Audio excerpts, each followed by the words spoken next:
It's story time again. I want to talk about today how I healed my son's eczema, actually two of them, using the GAPS diet.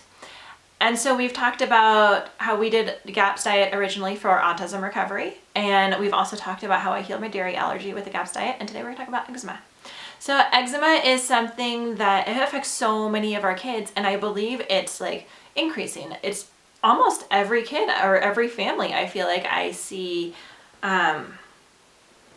almost every family, I feel like someone in there has some skin issue or eczema, and it's something that it's not life-threatening, but it's so inconvenient. It's going to distract them in the classroom. It's going to distract them when they're on the playground. They're not going to be able to be engaged and focused in their work. And this is something that I saw happen with my first son. My daughter was fine, no eczema, but she's the one that had autism. And then he was born 2 years later, and he's right as a newborn, he started developing eczema, and I was just like, what is this? It was on his trunk. He was probably a month old, 6 weeks old. And just a little scaly patch. And I'm like, I don't know, maybe it's because of our water changed or something. I put a filter on the shower, and I made sure I filtered the water before I gave him a bath. And as a newborn, I don't bathe my newborns a ton, so this was probably only once a week, and it just kept getting worse.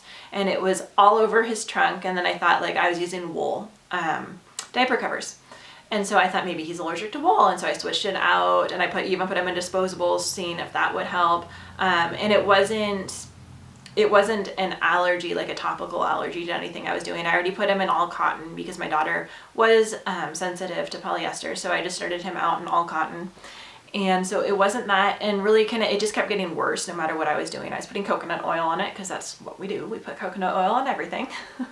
And I was reading online, and finally it was a couple days after it started, and after it started spreading, and I could tell it wasn't an allergy to something. It was eczema. And so I looked it up, and I didn't have eczema, and I didn't really have any experience with it. So I was just reading through WebMD and what they suggested.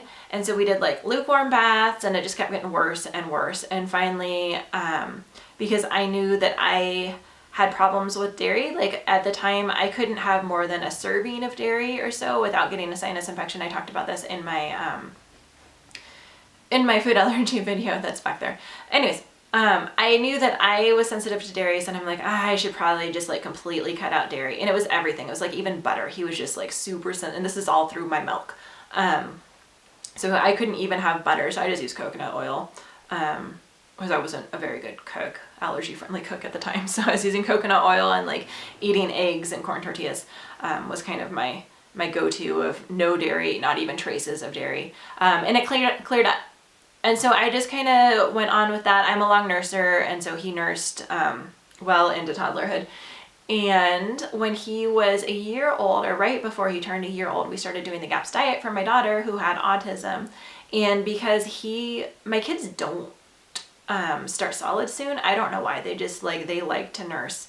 And he was a big boy. He was 11 pounds at birth. He was always been at the top of the growth chart and all of that. But he seemed to grow just fine on my milk with no other problems, unless the eczema didn't come back, and he was developing on track and everything, unless I ate dairy. A couple times we went out to eat at someone else's house, and I was still a little bit unsure of myself and too shy, and I didn't I ate dairy because that's what they served, and it definitely affected him for the couple days after that. It would take 3 or 4 days to clear again after I ate dairy. So he at almost a year old is when I started her on the GAPS diet, and I started it along with her, which is not recommended to do it while you're nursing, and you'll see in a lot of my videos I do a lot of this do as I say, not as I do. But I wanted her to try it for reasons that are detailed in the autism video. It was a pretty crisis situation for me. I needed to get her autism symptoms under control. I was having a really hard time keeping it together, and it did. But anyways, to digress, I did the intro diet, which is an incredibly intense gut healing diet, and I just went ahead and fed him what I was feeding her. I just kind of did that as they were little growing up, as I didn't make two separate foods. If I made pureed squash for her, then he would get a few bites of pureed squash. He didn't eat a whole lot of solids, even at 11 months, and this is up until he was just over a year, probably 13 months is when I went off the GAPS diet, and I took him off the GAPS diet. And so during his first foods were all GAPS intro foods. I was eating the GAPS intro and healing my gut, and he was getting the probiotics and all of those really nourishing foods through my milk. And so after that, I tried introducing dairy into my diet, and he didn't have a reaction. So this is 6 weeks into the GAPS intro diet as I had transitioned off, and he didn't have a reaction to the dairy in my milk. And so after that, I tried giving him like a little bit of shredded cheese.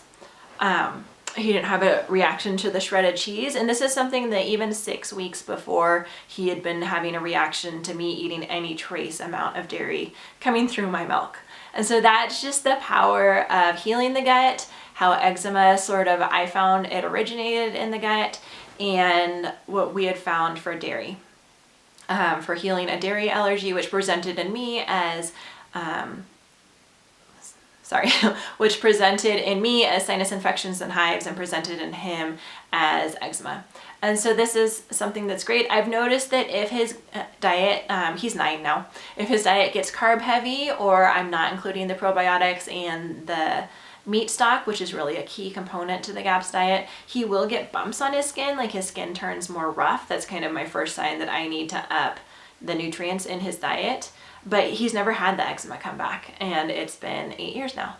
So that is we reversed eczema with the GAPS diet. If this is something that you'd like to do as well when you're ready to get started, my gut healing starter package, or you can just do the ebook, which is the 30 days on the GAPS introduction diet.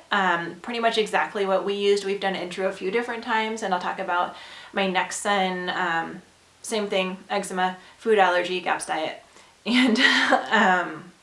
And then he's been fine. But the 30 days on the GAPS intro diet is exactly what we do. It's super intense, but it's super effective. And the gut healing starter pack gives you a lot more support, easing onto the GAPS diet, dealing with picky eaters, dealing with other people, dealing with emotions. And then it has like 5-6 months of meal plans in there as well. So if that's something you'd like to do, go ahead and click below. I'd love to have you, and we will talk again soon. Thanks for joining me. Bye-bye.